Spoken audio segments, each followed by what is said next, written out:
बारी और परीक्षे दोनों अपनी ज़िंदगी में इस कदर खुश नज़र आ रहे हैं कि देख के ऐसा लग रहा है कि जैसे ये वक्त ऐसे ही रहेगा।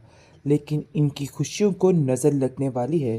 अनाया बेगम अपनी माँ के साथ मिलकर ऐसी ऐसी गहरी चालें चलने वाली है कि परीक्षे की ज़िंदगी बिल्कुल नढाल होकर रह जाएगी।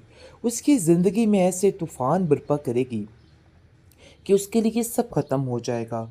आप देखेंगे कि अनाया बारिश से कहती है कि मेरी खुशी तुम्हारी खुशी में ही मेरी खुशी है।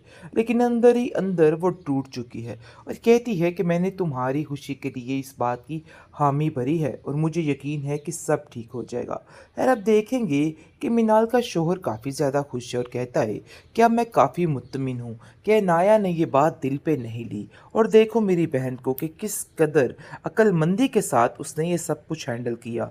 वरना इतना कुछ हो जाने के बावजूद कौन किसी को मुंह लगाता है। लेकिन फिर भी अनाया ने यह साबित कर दिया कि वाकई में उसकी तरबियत बहुत बेहतर तरीके से की गई है।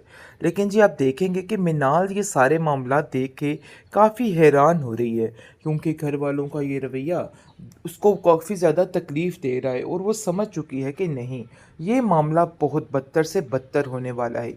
लेकिन बारी इसको यकीन दिलाता है, कहता है कि तुम्हें फ़िक्र करने की कोई ज़रूरत नहीं है। देखो सब ठीक हो जाएगा, इसलिए इन बातों को लेके बिल्कुल भी परेशान मत होना।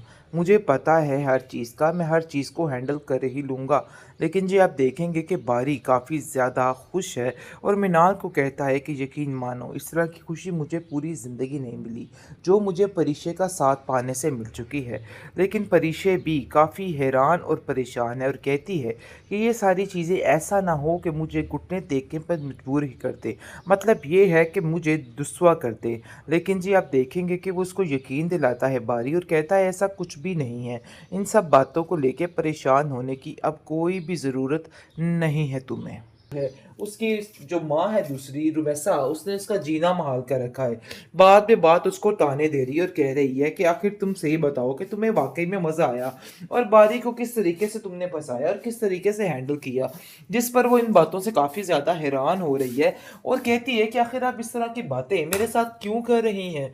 मुझे तो समझ नहीं आ रहा है। लेकिन जी आप देखेंगे कि परिशे अब उसकी बात को अब बड़े अच्छे तरीके से जवाब देती है और कहती है कि जो होना था सो हो गया। अब मुझे आप लोगों की सफाई देने की या कुछ करने की ज़रूरत नहीं है। मुझे पता है कि आप कभी भी हमारी सगी नहीं हो सकती। तो बेहतर यही है कि अब आप हमसे साइड पे ही ज़रा रहें तो बेहतर है। क्योंकि मैं अपनी माँ जैसी नहीं हूँ जो आपकी बातों में आ जाऊँगी और सारी बातें दिल से निकाल दूँगी। मेरे दिल से आपकी ये फ़ज़ूल बातें कभी भी नहीं निकलेंगी और ये बात आप अपने ज़हन में अच्छे तरीके से बिठा के रखना। लेकिन जी आप देखेंगे ज़ुबैदा उसको कहती है कि बेटा जो कुछ भी है, अब इन सब चीज़ों को भूल जाओ और अपने दिल से ये सारी चीज़ें निकाल दो। क्योंकि मुझे नहीं लगता है कि अब कुछ ऐसा करने की ज़रूरत है। मैं चाहती हूँ कि जितनी जल्दी हो सके तुम अपने घर की हो जाओ और अपने घर के सारे मामलात को ठीक करो। अब ये नहीं चाहती हूँ कि किसी भी तरह से तुम इस घर के मामलात में बोलो या किसी को अपने साथ कुछ भी खिलाफ़ करने की कोशिश करो। इस पर आप देखेंगे कि ज़ुबैदा को कहती है कि आप नहीं जानती हैं कि वो किस कदर चालाक औरत है और अपने मुफ़ाद की खातिर कुछ भी कर सकती है। मुझे तो उस पे बिल्कुल भी यकीन नहीं है और इसलिए मैं चाहती हूँ कि बस जितनी जल्दी हो सके आप इनके चुंगल से निकल आएँ, ताकि आपकी ज़िंदगी सुकून से गुज़र सके, क्योंकि आपकी ज़िंदगी में सुकून देखना चाहती हूँ। इसके अलावा और मेरा कोई मकसद नहीं। लेकिन ज़ुबैदा उसको समझाती है कि बेटा मेरी ज़िंदगी में सुकून ही सुकून है। जिसकी आप जैसी बेटियाँ होंगी वहाँ पे सुकून ही तो होगा। तो बेहतर यही है कि इन बातों को लेके परेशान ना हो। देखो मैं बिल्कुल ठीक हूँ, लेकिन मैं चाहती हूँ कि तुम अब सिर्फ़ और सिर्फ़ अपनी तरफ ध्यान दो, इसके अलावा और कुछ भी नहीं। अनाया ने सबके सामने इस बात की हामी तो भर ली है कि वो बारी की शादी पे जाने के लिए बिल्कुल तैयार है। लेकिन अंदर ही अंदर उसके दिल में इस बात के लिए इतना गुस्सा है कि वो किसी को कुछ नहीं बता सकती है। मतलब ये है शादी पे जाने का कि असल कहानी अभी शुरू होनी है, अभी इन सब चीज़ों की शुरुआत होनी है। उसकी माँ कहती है कि बेटा इतना तो मैं तुम्हें बड़े अच्छे तरीके से जानती हूँ कि तुम इन सब चीज़ों के लिए इतनी आसानी से मानने वाली नहीं और तुम्हारे दिमाग में कुछ और ही चल रहा है। जिस पर वो कहती है कि अगर आपको इस चीज़ का इल्म है तो बार बार आप क्यों इससे बातें कर रही हैं। जिस तरीके से मेरा बानी ने दिल तोड़ा है ना, मैं उस चीज़ की सज़ा उसको देकर ही रहूँगी, चाहे जो मर्ज़ी हो जाए। लेकिन जो उसकी माँ कहती है कि बेटा किसी उल्ट-पुल्ट काम में मत पड़ना। रहील अब बिल्कुल ठीक हो चुका है मिनाल के साथ और समझ चुका है कि नहीं, मिनाल के साथ ऐसे रहना ही उसके लिए सब कुछ ठीक है और वो उसको कहता है कि चलो जो हुआ सो हुआ, अब पुरानी बातों को सोचने का फ़ायदा नहीं। लेकिन ये चीज़ हज़म नहीं हो रही है इसके घर वालों को और वो कहते हैं कि तुमने फिर दोबारा से उसको माफ़ कर दिया, लेकिन हमारे घर में उसकी अब ये जगह नहीं बन सकती। ये बात तो बिल्कुल तय है, चाहे जो मर्ज़ी हो जाए।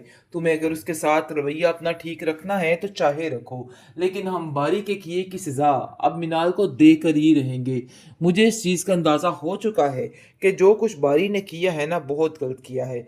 मेरी ये नाया बेटी अपना दिल बड़ा करके अगर उस घर में दोबारा से जाना चाह रही है, तो इसका मतलब ये हरगिज़ नहीं है कि हमने बारी को माफ़ कर दिया है। भई मारी को हमने माफ़ नहीं किया, लेकिन जी मिनाल के साथ जो रवैया घर में चल रहा है ना, वो देख के मिनाल काफ़ी परेशान और रो रही है और कहती है रहील को कि आखिर इन सब चीज़ों में मेरा क्या कसूर है जिसकी सज़ा मुझे दी जा रही है। जिस पर रहील कहता है कि थोड़ा वक़्त लगेगा, सब ठीक हो जाएगा, लेकिन तुम्हें अभी बारी की फ़िक्र करने की ज़रूरत है। उसकी इस शादी की सारी ड्यूटी तुम्हारे ऊपर है और मैं नहीं चाहता कि किसी भी तरह से तुम्हारी ये सारी चीज़ें ख़राब हों। तो बेहतर यही है कि अभी अपने फ़ंक्शन की तरफ ध्यान दो। तुम में आप देखेंगे कि परिशे जो है, उसकी जो माँ है दूसरी रुमैसा, उसने उसका जीना महाल कर रखा है। बात पे बात उसको ताने दे रही है और कह रही है कि आखिर तुम सही बताओ कि तुम्हें वाक़ई में मज़ा आया और बारी को किस तरीके से तुमने फँसाया और किस तरीके से हैंडल किया।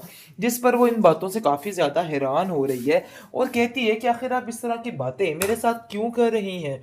मुझे तो समझ नहीं आ रहा है। लेकिन जी आप देखेंगे कि परिशे अब उसकी बात को अब बड़े अच्छे तरीके से जवाब देती है और कहती है कि जो होना था सो हो गया। अब मुझे आप लोगों की सफाई देने की या कुछ करने की ज़रूरत नहीं है। मुझे पता है कि आप कभी भी हमारी सगी नहीं हो सकती। तो बेहतर यही है कि अब आप हमसे साइड पे ही ज़रा रहें तो बेहतर है। क्योंकि मैं अपनी माँ जैसी नहीं हूँ जो आपकी बातों में आ जाऊँगी और सारी बातें दिल से निकाल दूँगी। मेरे दिल से आपकी ये फ़ज़ूल बातें कभी भी नहीं निकलेंगी और ये बात आप अपने ज़हन में अच्छे तरीके से बिठा के रखना। लेकिन जी आप देखेंगे, ज़ुबैदा उसको कहती है कि बेटा जो कुछ भी है, अब इन सब चीज़ों को भूल जाओ और अपने दिल से ये सारी चीज़ें निकाल दो। क्योंकि मुझे नहीं लगता है कि अब कुछ ऐसा करने की ज़रूरत है। मैं चाहती हूँ कि जितनी जल्दी हो सके तुम अपने घर की हो जाओ और अपने घर के सारे मामलात को ठीक करो।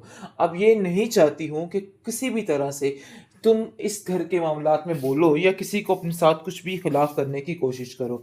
इस पर आप देखेंगे कि ज़ुबैदा को कहती है कि आप नहीं जानती हैं कि वो किस कदर चालाक औरत है और अपने मफ़ाद की खातिर कुछ भी कर सकती है। मुझे तो उस पे बिल्कुल भी यकीन नहीं है और इसलिए मैं चाहती हूँ कि बस जितनी जल्दी हो सके आप इनके चुंगल से निकल आएँ, ताकि आपकी ज़िंदगी सुकून से गुज़र सके, क्योंकि आपकी ज़िंदगी में सुकून देखना चाहती हूँ। इसके अलावा और मेरा कोई मकसद नहीं। लेकिन ज़ुबैदा उसको समझाती है कि बेटा मेरी ज़िंदगी में सुकून ही सुकून है।